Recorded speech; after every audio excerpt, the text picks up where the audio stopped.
Hamma narsani boshi bo'lganda oxiri ham bo'lar ekan. Sen bilan yaxshi kunlarim, yomon kunlarim o'tdi. Mendan rozi bo'l. To'g'ri, zo'r mashinasan, lekin oxiri majbur bo'ldim seni sotib olishga. Hech kimga gapirmagan gaplarimni, sirlarimni sen bilasan.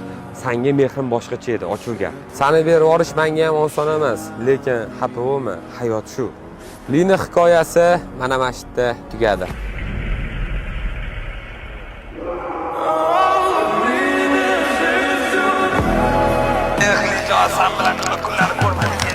Yo'q yoli bo'ladi.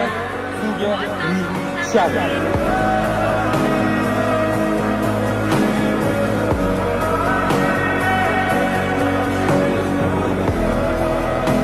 Lekin o'rtoqlar,